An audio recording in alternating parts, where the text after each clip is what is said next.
My LS swapped wide body Porsche 911 is pretty wild, and it sounds like this. And so far, I've been able to fix an overheating issue by rewiring the fans and a low pressure issue by replacing the rod bearings. And of course, my guys at Fluid Motor Union built an amazing exhaust. And so far, the car has been an absolute blast. But there's one big problem.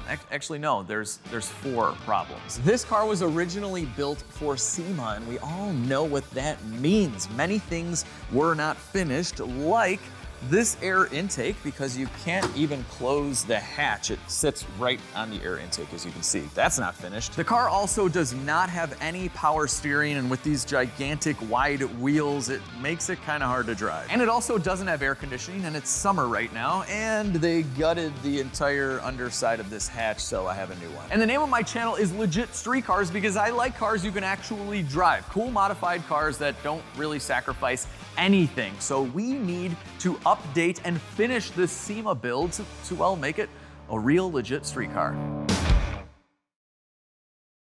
All right, we're gonna kick this party off with the power steering system, and I got this electric power steering pump from Renegade Hybrid. They're a really cool company that make LS swap kits for these Porsches. That's what's in mine, I found out after I bought it, which was huge because that's one of the most reputable ones to have. Everyone uses them. So you can see a little bit of the swap parts right here. So they sell a really nice kit with the lines and the wiring and everything. And look at this gigantic wiring, it's huge. All right, I have the Porsche up on the quick jacks, and you really can't see anything from the bottom. This is the floor pan, it's not a cover. So we wanna get to the rack. We don't wanna mount this thing and then figure out that the lines don't reach. So we gotta get to the rack first and see where the lines are going to connect. We need to get this red spare tire out of here. We'll put you by the Eclipse. And this, look at this little jack. And we have our tools still intact as well. We're about to drill into the body of the Porsche. Our nice forged wheels are coming off. These are like $10,000 wheels, it's crazy. So you know I got my favorite punch tool, and I've kind of marked where these need to go. So this is a spring-loaded center punch.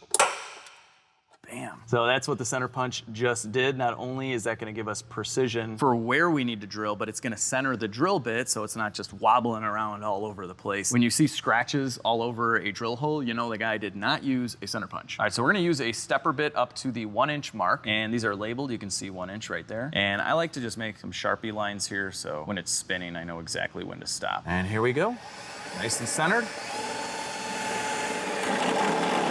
And so our holes are gonna be right behind the ABS pump, so every once in a while I'm just making sure we're not touching anything, but it's physically impossible. We have a ton of room in there. Our black line is right there. Sorry, I was yelling and then the drill stopped.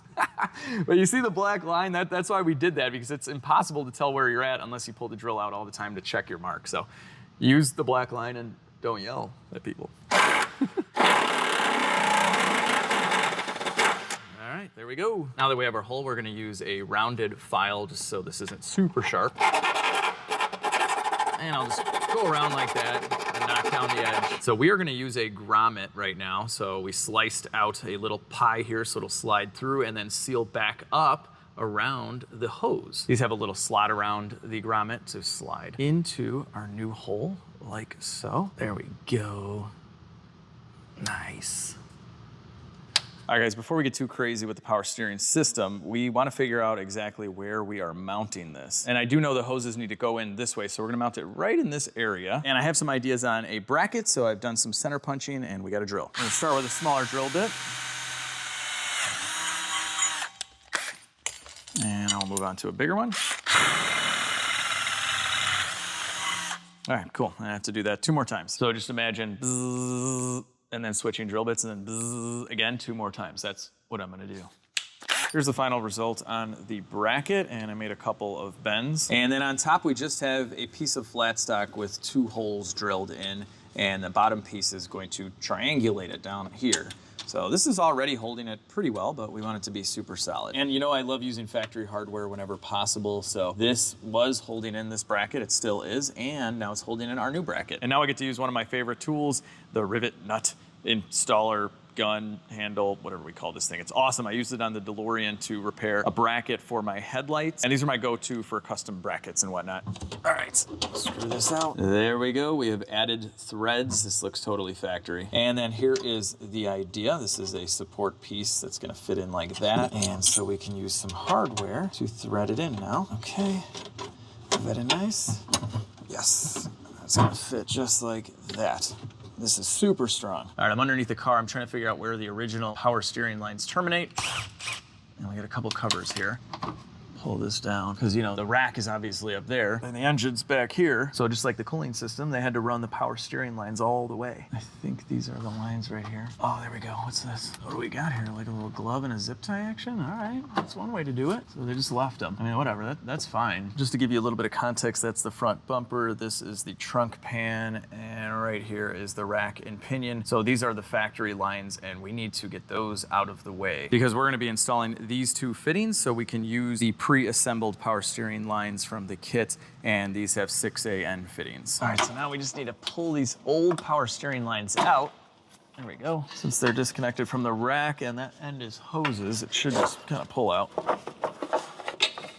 Oh, there's one. Come on. Yeah, we did it. Does anyone need 996 power steering hoses and lines? I got some, I don't need them. All right, now we can feed our new hoses through the holes that we drilled. So one of them is in here. There it is. Okay, cool. I already got the other one fed in as well. Sweet. These are the two adapter fittings that need to go into the rack, and they have seals. So you know they're getting some MB sunroof grease. They just gots to. So we're gonna take the top pressure and slide it right in like that. The bottom is the return. Factory bracket slides in like that. Tightening up the bolt, and these fittings are gonna be done. Clickety clack. All right, so now we have our return line that goes to the bottom, and these are AN fittings, really nice. So let's start that by hand. Thread, yes, it's threading. She's threading on. We're gonna have power steering soon. Hey. We're gonna hook up the lines to the reservoir and fill it in a moment, but we have some wiring to do. A really fat wire to power this thing, and then the activation wire. I poked a hole in a grommet, so now we can feed in our power wire. It's right there. It's like fishing. I got one, Paul. She's big. You know what might help? Silicone spray right now, because I drilled a hole that is precisely the size of this to keep it very factory. Oh, much easier. Little trick for you there. Silicone spray. Grab the little guy. She's coming through too. All right, so this harness is gonna get tucked in right here. There's a panel that covers it. It's going through a factory grommet. I love factory grommets, so we're gonna be in pretty good shape. So we're gonna mount our circuit breaker right in this area. So we wanna cut this down to size. We'll give ourselves a little bit of extra slack, like right about there. That looks good. And we'll try to strip it. Oh man, these things are the boost. Yeah. And we're gonna use the awesome sonic crimpers. Oh man, it's gonna take some effort. Oh, there we go. It's only done when it springs back, which seems impossible right now. There we go. Whew. This is never going anywhere. Nice looking crimp, if I ever said so myself. Although it doesn't matter on a car like this because it's a custom wide body with like 800 holes drilled into it, I try to limit hole drilling into cars, and I like this 3M double-sided tape for little things like circuit breakers or relays. They're very light, and sometimes this tape holds on like literal panels, exterior panels on cars. So I mean, it'll hold this no problem. And we have such a nice flat surface right here. There we go. We're gonna stick our circuit breaker there. And this thing is not going anywhere, and it kind of just blends in. It looks factory, you know, in a world of totally factory stuff. I wanted to show you guys the power steering reservoir. This is kind of cool. You can see the inside of the reservoir, and you can clock this in different positions. So I need it to be right here so we can fit our return line in, and it's got a seal right there. There we go. Pop that on, and now there is just a clamp we can tighten up. Just like that. Pop off our little cover. Then we got a new hose clamp on, a little bit of trusty silicone spray. And then we have this one clocked for the pressure side, so we'll thread this on like that. Wiring is done for the circuit breaker, so power from the battery to the breaker, and then our other big power wire going to the power steering unit, which is from a Toyota. I'm not exactly sure which model. We tapped in and got our 12-volt signal, same way I did for the electronic fans. We just gotta fill it. All right, power steering fluid going in. Probably have to bleed this a little bit, we'll find out. And I just have a rag here in case this connection, you know, for whatever reason leaks. We don't want that fluid all over the place. All right, so before we fire it up, we're just gonna turn the steering wheel back and forth a few times. Key on. There we go, it's sucking it down. Okay, stop. Yeah, we're gonna have to do this a few times. All right, I added a little bit more fluid. There we go, sucking it down. There we go. You could hear the difference there. I think we're good. We'll top it up after a little while, but no leaks. No leaks. Do we have power steering? There we go. We're turning it back and forth now, and I've had to put fluid in it a couple times. Oh yeah, it's all bled. We totally have power steering. I know the wheel's off. It was much harder before. Thank you, Toyota, for giving us power steering on the LS swapped wide body Porsche 911. That was actually really fun to install, pretty easy. And I mean, this is gonna make a world of difference with these gigantic wheels, especially. It's just, it's not fun driving around with no power steering, and this isn't even belt driven, so we're not losing, you know, the 3 horsepower that you might lose with a traditional power steering pump. But anyway, that's done. Let's keep going. We're making this more of a legit street car every minute. So here are some of the air conditioning parts that I think we need, maybe. This is all LS3 stuff, the bracket and the compressor. And that's what most people do with swaps. They use LS3 engines, but they definitely use LS3 accessories because they kind of tuck into the engine nicely, and you need all the room you can get. Now here's the thing, when you're buying an unknown car that's been modified to this extent, you don't know exactly what's been used. And I did run the part numbers, and this does have an LS3 water pump, and it has the alternator from an LS3 based engine. But what I noticed is that they have spacers here, and I think they installed the spacers to work with an LS1 F-body Camaro Firebird harmonic balancer. And when we mock this in there, fits just like that. I just threw one bolt in there to hold it, but you can see the big issue here. We need this pulley to be right about here to line up with the grooves on the balancer so it can spin this, and the compressor, which will also line up to this pulley here. And honestly, this doesn't make a ton of sense to me. It's like they did more work to make this harder, because had they just run the LS3 harmonic balancer, you'd be all set. They didn't need to go through all the work of all these spacers. And look at this, there's even spacers for the alternator. And you know, then they have to have a spacer for the water pump, and right here, it's kind of crazy. And they probably spent a lot of money on that. But what I'm thinking here is that if we just run an LS1 F-body AC compressor and bracket, we should be good. And I know someone that I can borrow one from. But first, I'm gonna remove the I Am Geeky license plate. I actually got an email from the guy that owned this car, I think, and it was his plate, and he wants it back. And I've been really reluctant on taking it off because it's, I mean, you put it on there, man. So we'll see what I can do here without destroying the car. It's held on with double-sided tape, so I'm gonna heat it up and do my best, but I don't know. Can't be that expensive of a plate. You can get these custom made nowadays. Well, that's helping, but it's gonna bend off. I'm sorry, dude. Trying. He's been 8 years without his I Am Geeky plate, and he finally found it. He will be reunited, and I'm gonna burn my hand. All right. It's coming off. Heats did the trick. I'll flatten it out for you. It's perfect. I'm bouncing around a lot because I've ordered parts and some of them have come in. And this is one of them. It's a 4-inch to 3-inch 90-degree silicone that I would love to replace this 4-inch gigantic one that blocks the trunk lid from closing. So I've already cut a little piece off, and this is looking very promising. Check this out. Slide it on, and it's much, much better. It's almost there. So I've put this clamp on exactly where I want to cut. I'm gonna put it at an angle, and we'll see what happens. So we're gonna cut more on the inside than the outside, and we use the clamp as a guide with the razor blade, like this. It actually works really well. Just don't cut yourself. Here, we'll go this way. This is what I teach my kids, always cut away, and we'll just slice it down. This stuff's pretty easy to cut through. And this was only like 19 bucks or something. It'd be a great solution. This looks like it's from Home Depot, which is fine. I've used Home Depot parts on some of the custom projects I've worked on. Nothing wrong with it. Slice. All right, cool. Let's see what we got. Take the clamp off. Should be at a little bit, yeah, it's a little bit more of an angle that way. And we have plenty of meat here to clamp onto as well, so that's nice. Yeah, this is looking really good. So this is our limiting factor. This part of the throttle body is preventing me from angling it more. And this part of the throttle body is not needed. Goodbye, little buddy. Oh yeah. Clean this up a little bit.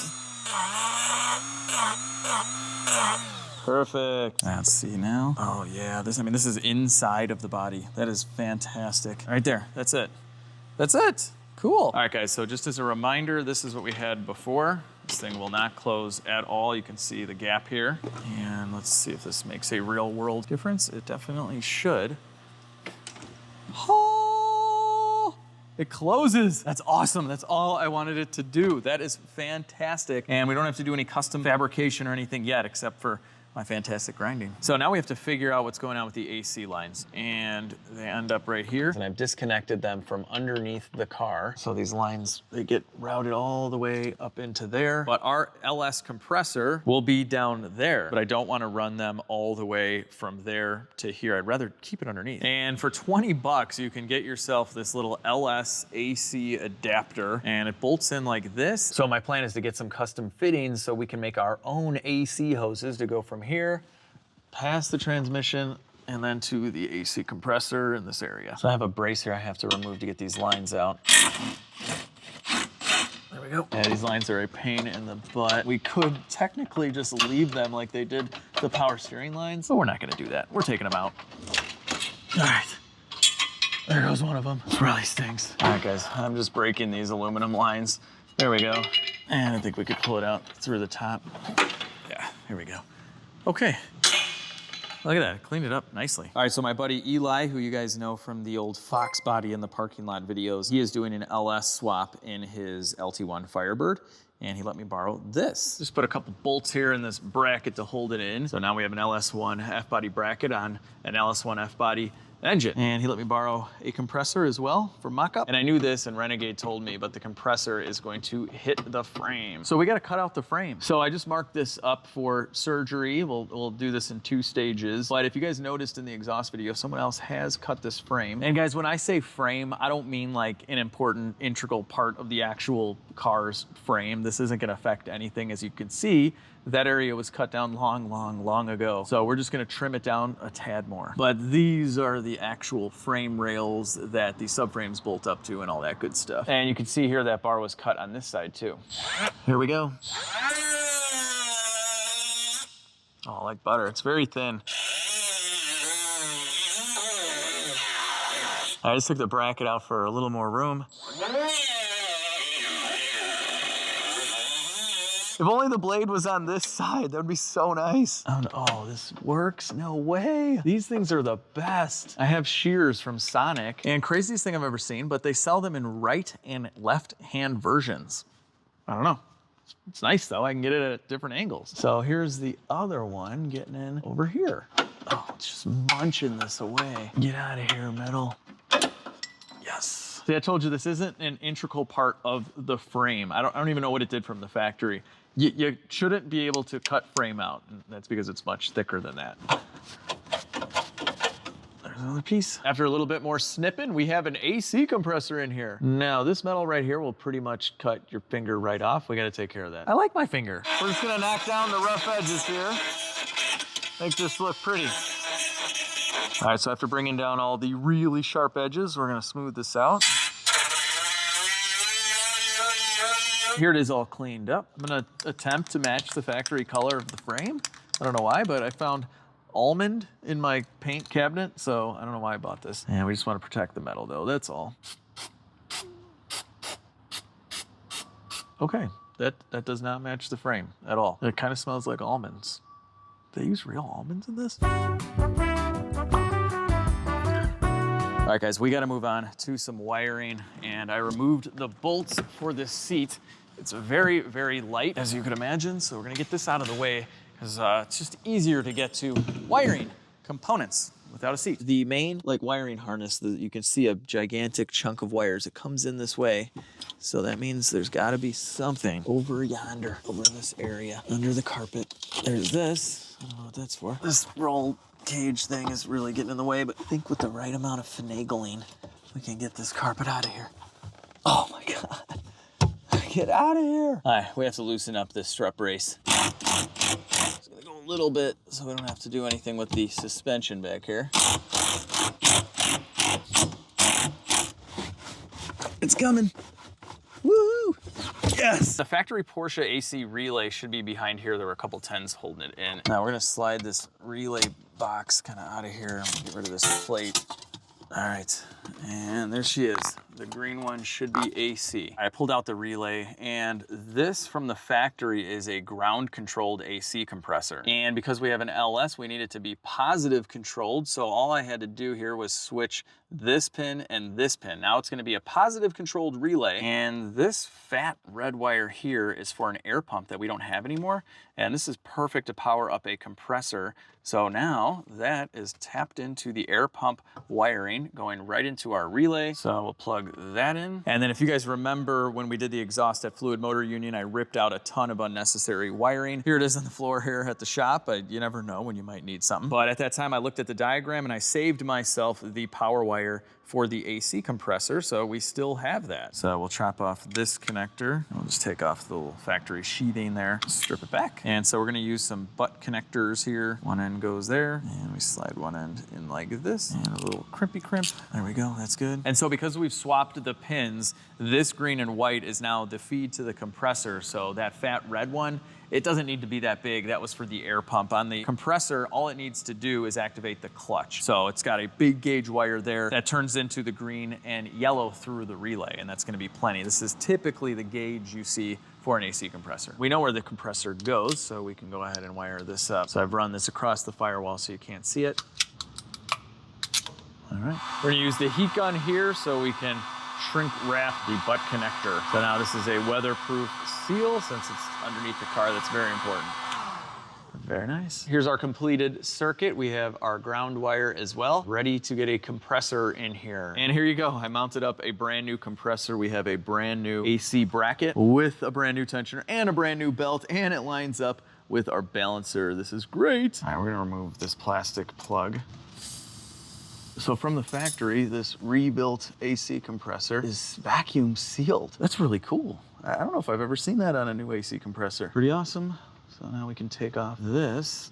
Oh, I'm totally saving this. This is so nice. All right, now we can install this bad boy, and it does face up. It only goes one way. And we'll tighten up our Allen. When was the last time you guys used an Allen key? Kind of rare these days, but it's the only thing that'll fit with the header in the way. That's pretty tight. Next, we have our new AC line. So after I tore out the old ones, I sent this piece to a hydraulic shop, and they made me a couple of these. So this is just one of them. The other one looks basically exactly the same. And now we'll adapt this to the Porsche and this one to our LS compressor. Something else with the AC hoses is on the low side, we had this cut in. So this is an adapter, and this is a factory LS1 F body Camaro Firebird low pressure switch. And we're gonna screw this on and wire it up. And then this will control the cycling of the factory LS compressor. So we're gonna feed this one over the subframe.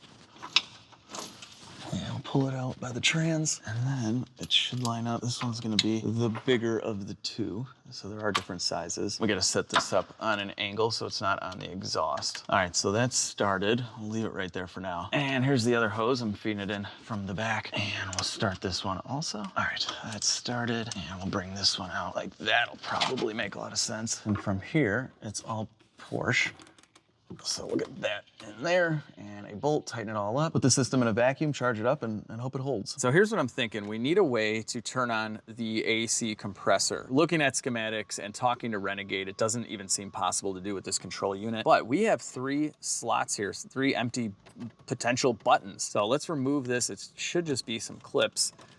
Literally, we could just do one of these. There we go. Cool. And that's all it is. I don't know what these options would have been on some of the higher trim levels. Maybe you guys know in the comments, but this is cool. It's like a blank canvas. So I think I'm gonna use one of these for our AC on button. Outside of wiring up the switch, the last piece of the wiring puzzle is incorporating the factory pressure switch into the system. So I just tapped into that wire, and this is going in line with our power switch. So only when that circuit is complete will the AC compressor get power. And this is really important because if you run into a situation where maybe your engine fan doesn't work and it's really hot out and your pressures go through the roof, it could blow out a line or a condenser or something like that with too much pressure from the compressor. So you need that pressure switch to sense that the pressure is too high, cut the whole system off. So if it does go out of bounds there, it won't even complete the circuit and the compressor won't work. Our AC button came in. This is black anodized aluminum, really nice. And we are gonna install it right in the middle of our factory plastic switch holder. Little pilot hole. There we go.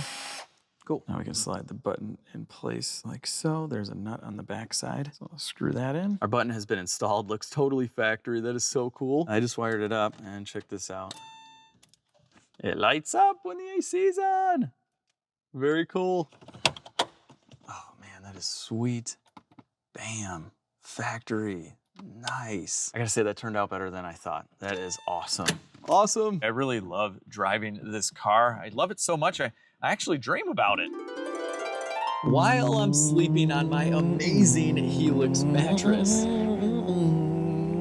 This is my Helix Midnight Luxe. These are the mattresses you guys have all heard about. And let me tell you, they are so comfortable, a total game changer. So I have a lot of lower back pain issues from wrenching on cars my entire life, but this has the enhanced lumbar support, which feels so good. And I went with a medium firmness, but you can go softer or harder depending on what you need. And this mattress has the cooling cover in case you run a little hot. My mattress was assembled in their Arizona factory with coils and springs they produce in-house, and the ordering process is so easy. No more trips to the mattress store negotiating with someone all day. Just go to helixsleep.com/LegitStreetCars and take their quiz. It will ask you a few easy questions on how you like to sleep, and in a few seconds, you'll be matched with your perfect mattress. From there, it's shipped right to your house for free and in a surprisingly small box because it's vacuum sealed. It's so easy to set up and you'll be sleeping in no time. Helix mattresses also have a 10-year warranty and they give you a 100-day sleep trial to make sure you love it. They offer financing. And did I mention how comfortable they are? They're so comfortable. The options with Helix are endless, but my special deal is limited time. Right now, if you click on my link down below or go to helixsleep.com/LegitStreetCars and type in the code HelixPartner27, you're gonna get 27% off your very own Helix mattress, and you get 2 free pillows, free shipping. It's a fantastic deal. Take advantage because this ends after Labor Day. Click on the link down below. Big thanks to Helix Sleep for sponsoring this video, and back to the 911. AC machine is connected and it's in vacuum right now. It pulled down no problem. Just gonna stop it for a second and just make sure we don't have any gross leaks. So when it's in vacuum, if it shoots right up to 0, just stop right there. You're wasting your time, but it is holding it. So we will do another 15 and a 10-minute test. And while you're in vacuum, you're also kind of baking out any moisture in the line. So it's good to hold this for at least 15 minutes. All right, it's time to inject some oil, and the compressor specifies it takes 3 ounces. I'm gonna do a little bit less. We'll go 2.5. And that's because there's probably oil left in the rest of the entire system. You don't want too much oil. Oil going in, and we are using an oil with dye in it. I think everybody should just use the oil with the dye in it because it helps the next guy, possibly years later, find a leak. All right. I put 2.5, it gave me 2.6. I'll take it. Recharge. Porsche calls for like 1.98. We'll just go 2. All right, here we go, people. Nothing's come out yet, but we're not shooting in the dark, that's for sure. It passed the vacuum test. Everything is basically new. We should have AC, and we'll be able to check it here in a moment. All right, with the intake done and it's able to shut flush again, we need a way to latch it. So we're gonna go with hood pins, and I found these really nice black button style, and it's a wide body car with literal rivets inside of it, so I think that's okay. And I think this is gonna be a pretty good spot right here. I made the same exact mark on the other side, so we got a center punch, and we will drill. So this is a 2-part system with a threaded rod and a ball end, so it will have a little bit of movement there. Gives you some flexibility depending on what angle you're mounting on. So I just fed the nut in the other side, and then we can tighten it down. And before we drill on this side, I just want to lower this so it looks kind of more normal. I showed this in another video, but basically they force jammed this thing up to clear the intake by just using a piece of metal. So we get to remove that now. Get out of here. There's that, and we get to take this stupid thing out of here. Get out of here. And now we can just use 1 factory bolt. This is so nice. I love factory stuff on a completely not factory wide body car. And I'll do this side too. Be gone. Click. All right. Oh. Now that's what I'm talking about. That's beautiful. Oh man, it's the small things in life. I almost forgot, you gotta have a nut on this side and on the other side to hold it. So that is done over here as well. And I have this adjusted out as much as I can. And so we mark properly on the actual deck lid. I'm gonna mark this up with white and this will transfer, giving us our exact marks. So we'll close it. What do we got? We got marks. It's now time to drill a much larger hole into, you know, kind of a visible area of the car to attach our little push button. And first we need to measure this bad boy. Yeah, so it's gonna be 3/4 of an inch. You guys have seen me do this before, but while this is spinning, it's hard to tell which one is which. So this is 3/4. We're gonna mark it with the black Sharpie so we can see it and we know when to stop. We're right in the middle of our white painted dot. It's gonna need some PDR now. Just kidding. About to drill right through it. Who cares? It feels so wrong. Ah! I mean, it'll be totally covered up and this is what you gotta do, but it's just, yeah.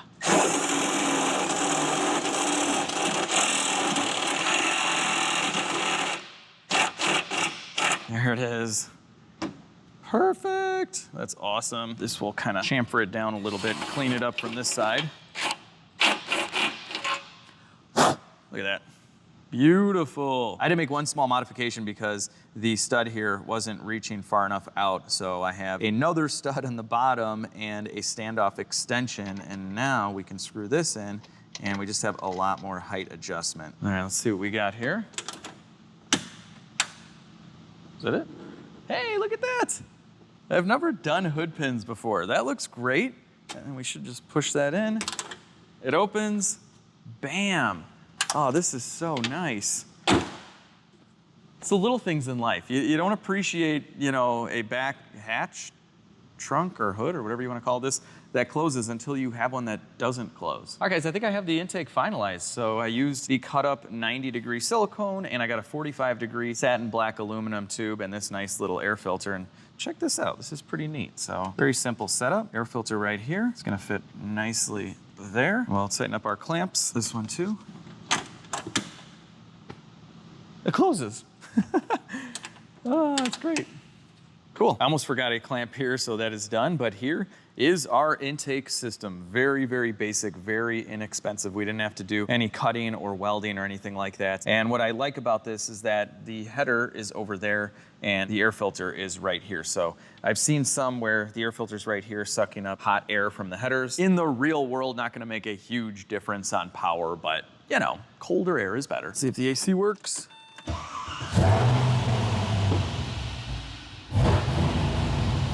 Turn the AC on here so we get air. And now we'll actually turn the compressor on. Let's see if we get cold air. Oh yeah, oh yeah. Oh, this is cold. I had to take it out. I wanted to feel the AC while driving and this amazing power steering. It's so easy. I'm literally just turning around in different places because I can now.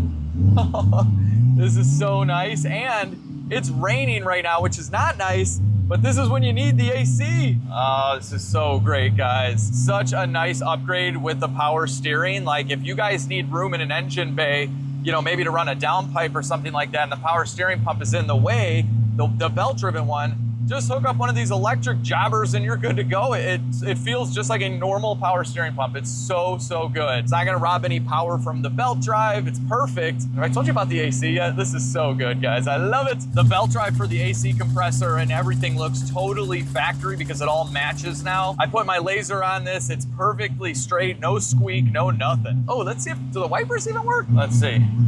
Hey, they work great. They're like new. It's definitely way more of a legit street car now. Let's get back to the shop and keep going. Big bump. Good suspension. This car's great. All right, guys, it is the next day. Tomorrow is dyno day, though. And right now we need to drive around. We're gonna use the mass airflow sensor temporarily, and we're gonna make a log to send to the tuner to get a revision, and then hopefully we'll be able to get our intake on.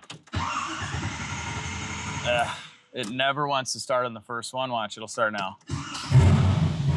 Hopefully that gets fixed in the tune. We have HP tuners set up and it is recording now. So now we just need to go for a ride. So when you're data logging for a tuner, you want to go through all your gears and try to hit as much of an RPM band as you can. Different load situations as well. So we're in 4th, and we're gonna get on the highway too, so we're in 5th gear and 6th gear. We'll do a little steady state driving right now and give them a nice clean log, and I'll kind of vary the RPMs. Give them a little bit of full throttle. Oh man, this car is so cool, guys. I absolutely love it. Oh my gosh. All right, so I'm gonna drive around for about another 10 minutes, do a little bit of that, and we'll be good. Well, at least for like a little bass tune with the speed density. Yeah, she's got some hiccups too. We gotta fix that. All right, so after a bit of logging, we have a new tune file. So we'll hit right, and here we go. It's uploading. Sweet. All right, only 18 seconds. Almost done, almost done. Speed density tune going in. Boom. Oh, hold on, sorry, clean up. It's gotta clean it. There we go. All right, now we're good. Since we're going mathless on this car in speed density, we do need to install an intake air temperature sensor. So this is a standard one off of many, many different cars. I mapped out that it should go right about here. Center punch, and we're just gonna drill it in. And we mark it with the Sharpie so we don't go too far. It's easy to see. There we go. Just gonna use a little file here and make this not super sharp for our grommet. And we're gonna go ahead and install the grommet first. A little bit of silicone spray, and it should slide right in. All right, there's our grommet. A little bit more silicone spray. This is gonna be a tight fit. Oh, we're almost there. There we go. Cool. Installed. All right, now we can finally get rid of this intake. There's our mass air. 10 mil, and goodbye. So what's cool is we get to get rid of this entire mess of wires. These are the only two we need for the intake air temperature sensor. Give them a little cut. Cut this out, and look at all that. So these will not be used anymore. Goodbye. Weight reduction. Give this a little wire strip. For the intake air temperature sensor, polarity doesn't matter, so it doesn't make any difference which one of these wires we splice in. Just as long as both of them are connected, we'll be good. And we're gonna use our solder joint connectors for this. Be nice and weatherproof. Our little creme brulee torch thingy. And look at that, we'll just do 2 at a time, and you see that solder melt get right into those wires. Great connection, super weatherproof. All right, cool. I wrapped up and tucked in the 3 wires for the mass airflow sensor. Let's wrap this with some of this really nice factory looking fabric tape. This stuff is great. Instead of getting that shiny tape that kind of gets gooey after a while, this just, I don't know, look at this. Look, they use it right here, it's factory. You can really clean things up nice and nice. Go right to the loom. Snip it off. One final wrap at the end. Beautiful. All right, so we're gonna plug in our intake air temperature sensor like that. Our new custom intake is going on the throttle body like that. And now we'll be able to run in speed density since Justin at Indiana Muscle, who's tuning this car, sent me that updated file. He's the one that tuned my supercharged Chevy Express van. Amazing guy. If you guys are lucky enough to be in and around Indiana and you have a GM product and you need a tune, I highly recommend him. He's super smart. But anyway, here we go. That's done. So now that we got rid of the mass airflow sensor, it's relying on the map, and that's not working out too well. This thing is running bad. All right, guys, we are switching out the map, and something I kind of wish I discovered long ago is there is an access panel to the back of this engine. So there is our map sensor. It's really hard to show. Okay, got it disconnected. There should just be one clip. All right, got it. Oh, what is this thing? Oh, it's a no name, no brand. There it is, nothing. This is not a factory map sensor. That could be an issue. Luckily, it's just an LS engine, which is great. So we found one at the dealership. It was $100, but this is what we want. All right, guys, I got the AC Delco map sensor, and we have a wideband in the tailpipe. Oh, let's do this.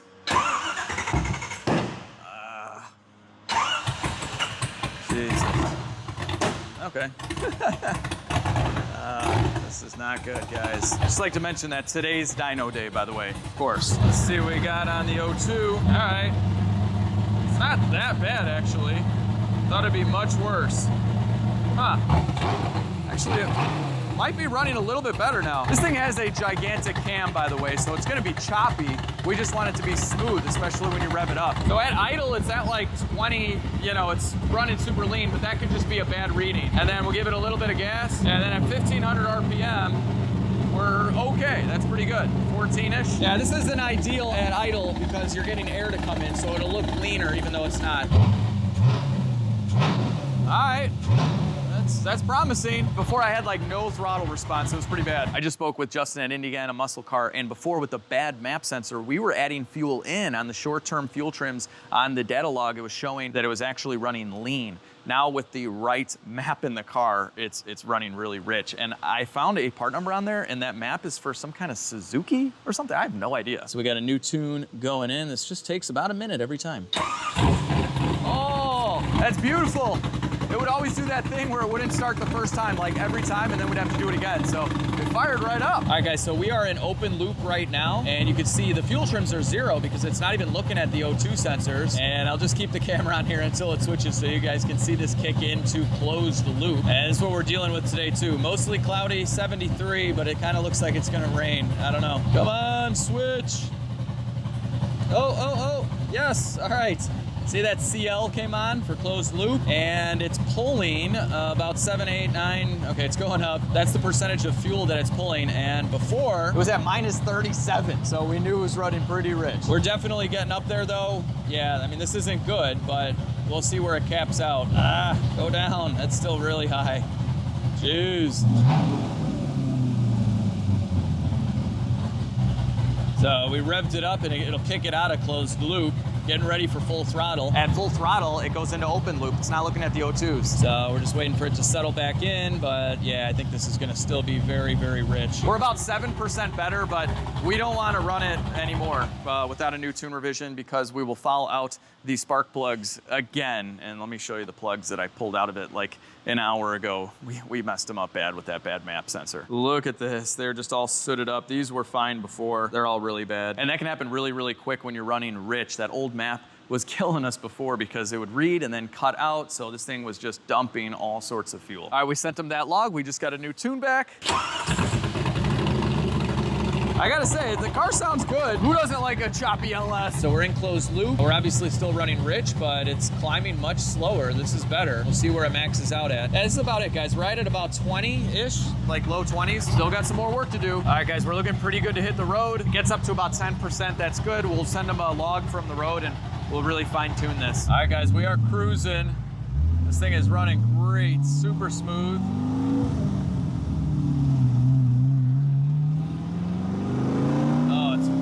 So nice. So far, so good with the adjustments to the speed density tune. I'm loving it. All right, we're getting on the highway, and I have the logger hooked up, and Justin said to give it some love. So we got to give it some love. We'll straighten out first, but man, this thing handles so great.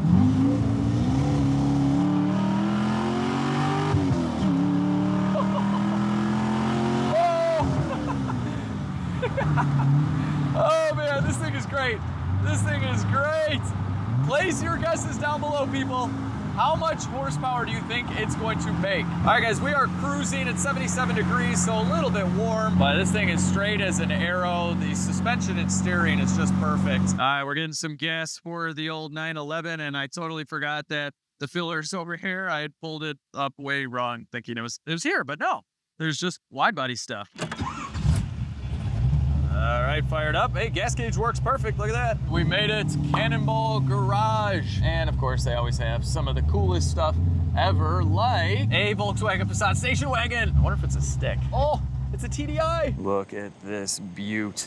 I mean, it's rare, obviously, to see this kind of car in general, but like, look at this. Definitely not from the Chicagoland area. It is beautiful, and it's hard to see, but that is a stick shift, of course. Hitting home runs left and right over here at Cannonball. All right, here we go, guys, here we go. They just had to measure the wheelbase on the Porsche. It's 80 inches. The max on this dyno is 81, so we're good. Jordan, please tell me that the Passat is yours. It is mine. It is yours. Yeah, that is wagons, fantastic. So any wagon here is gonna be mine.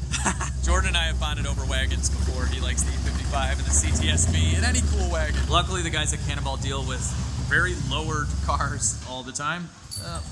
She's still alive. Needs a little bit of adjustment. It's good. Gotta get a little rolling start here. Damn. You're good. Thumbs up from Ivan. We're good. That's good. All right, so here's the goal. We got to beat the last car that was on the Cannonball dyno. It only did 923 wheels. Man, Jordan got this perfect side to side. All right, guys, we're doing a side of the road or side of Cannonball repair here. Got the Porsche starting up in the background, but basically, I have a wideband, a portable wideband, but it's a CAN setup. It's like a newer one. And I've dug out an old analog one we're gonna use right now. So right now Jordan is setting up the dyno so the speed is matched properly and we get a good reading. Oh, this exhaust, guys. If you were out for the exhaust video, you know, it's fantastic. All right, I have to say this in every video here at Cannonball. This is not an all-wheel drive car. It's an all-wheel drive dyno, so you're gonna, you know, see those spinning. They did make an all-wheel drive 996, the turbo. Awesome car. Those things are selling for so much money. They're like 100 grand for a really nice one. All right, we're actually gonna shut this for the real runs because it keeps falling down when the car is shaking. There's no actual shocks there, but you know, it is what it is. Here's my old school wideband that's missing the face, but it's digital, so we'll be good. So we can still manually raise the spoiler, so I did that. Just let a little air out. All right, here we go, here we go. So we are data logging right now.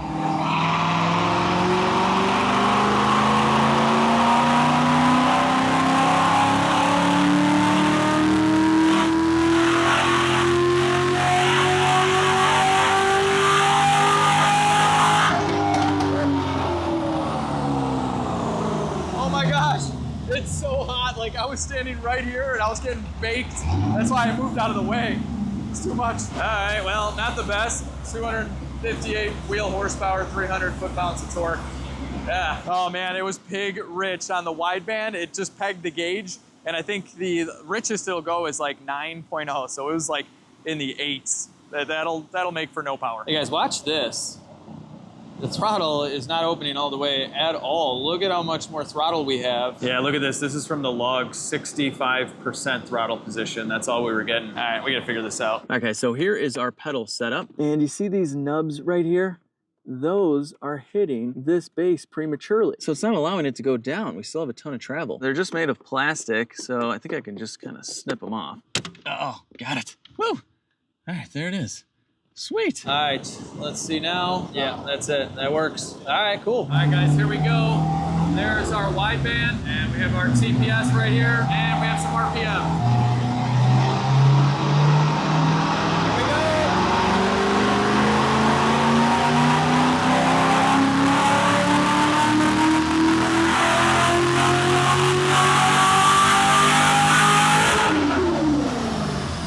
It definitely went rich again, but we had 100% throttle, so that's nice. I didn't look yet, Ivan. How'd it do? Better? It did a lot better. A lot better, all right. Hey, look at that. Another 50 horsepower, still running super rich. 32 more foot-pounds of torque. We're getting there. So a little tip, guys, if you're into performance cars, you want your throttle blade to open all the way. Yes, you do. So with that, when you floor the gas, which is actually just the throttle blade, you're actually flooring the air.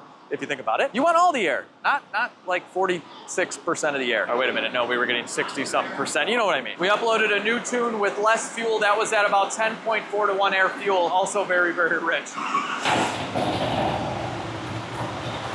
And it's starting out much better at first start. Justin had to change some parameters that were left over from when it was a mass air car.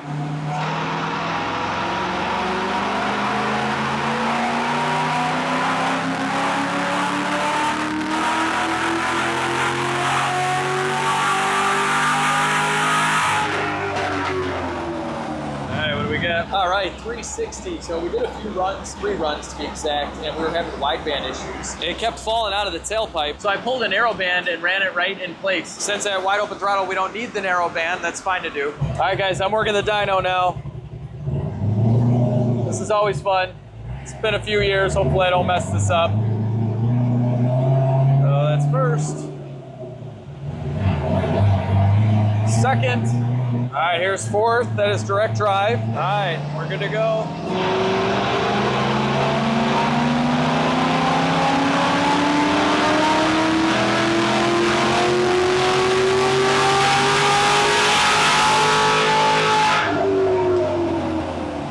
All right, I did it.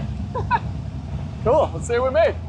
That was easy. I think I did that right. All right, well, I totally forgot to turn the fans on, but you know, the cooling system's up to par.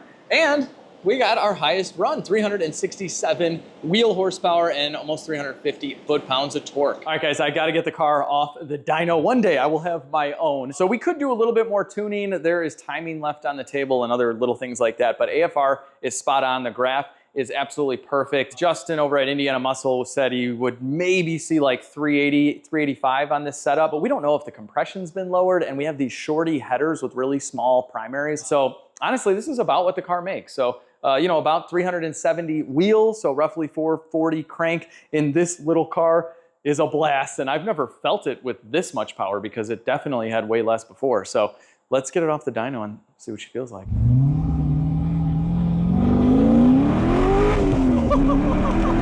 Oh my gosh! This thing rips! Wow, what a difference, guys. I wonder if we realistically gained like, you know, 50 or, well, I mean, we saw what we gained on the dyno, but man, I don't think the throttle was that close the entire time I've owned this car. But just with tuning and stuff, we gained at least 50 wheel.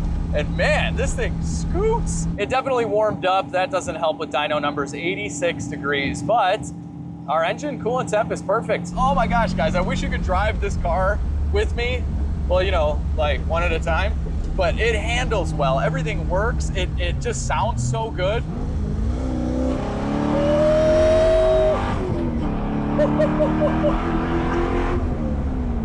Oh.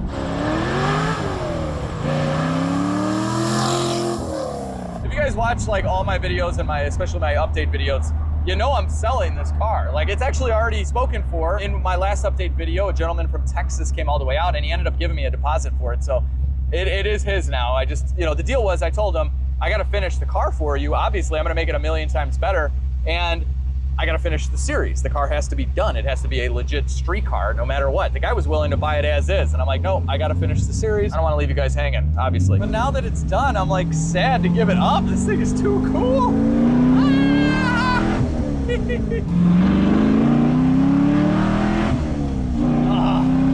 Like, this Porsche 6-speed trans is butter.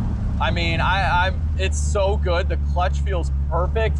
It's just the car, man, overall. It's like you just combined two of the best worlds. You have a really good handling Porsche with a fantastic transmission, and we got rid of the 6-cylinder that made like no horsepower for one that makes a lot of horsepower and weighs about the same. It's just great.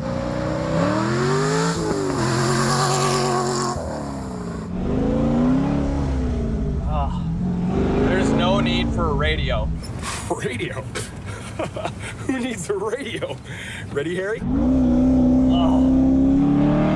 Seriously, one of the best sounding cars I've ever owned, hands down. Thank you, Fluid Motor Union. They make a nice exhaust, let me tell you. All right, I'm gonna go clean this thing up and we'll give it a nice farewell. Sounds so good.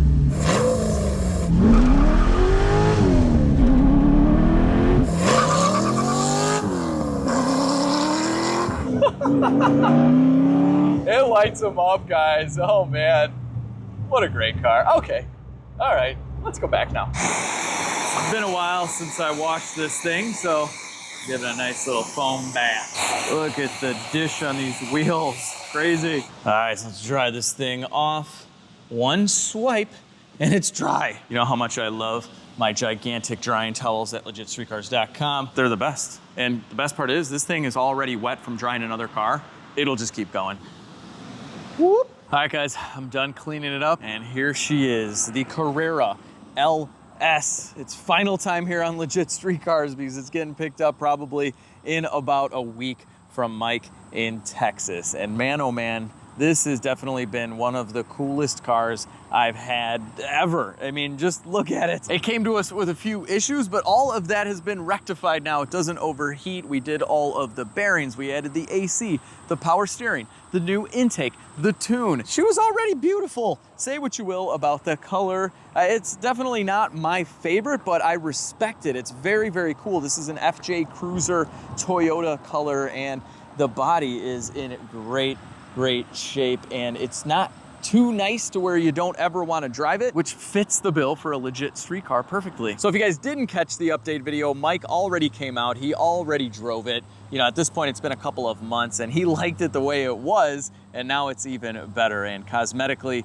he just wanted me to leave it exactly like this. So he just fell in love with the car, which is so, so cool. And yeah, interior and all, although I do recommend he get some different seats, you know, just for comfort factor, and I would replace the steering wheel. All right, here I go talking about modifications to a car that I soon won't own anymore. He put a deposit down on it and he's flying in to pay for the rest, and I think he's gonna get it shipped though. So anyway, like many of the cars I get rid of, it's definitely bittersweet, but this is going to a fantastic home. And man, if you guys live in Texas, you might be fortunate enough to see this thing in person. To those of you who are sad to see this car go, don't worry. I will soon be revealing a car that is narrow and that will be wide. Place your guesses down below. But if you guys enjoyed this LS swapped Porsche Carrera series, give it a big thumbs up, share the videos with your friends and family. Subscribe to the channel if you haven't already. We've gotten so many new subscribers lately, but there are still a ton of you that are unsubscribed that keep watching the videos consistently. So if you just click the button, it's free and it really helps me out. But most importantly, have a fantastic day. I'll catch all of you in the next video. Hang on guys, one last look at it. One last look. It's just so wide. I love it. Goodbye, Carrera LS. You will be missed.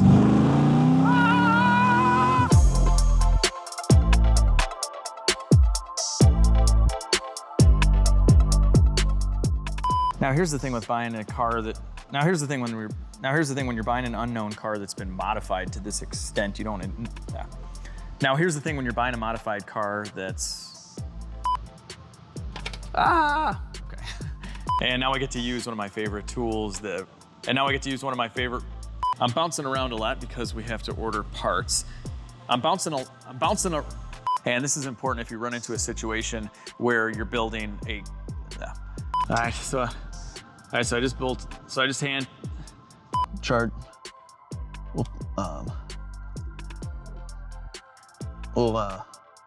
Now one thing I'll have to rig up. It's like you just combined it.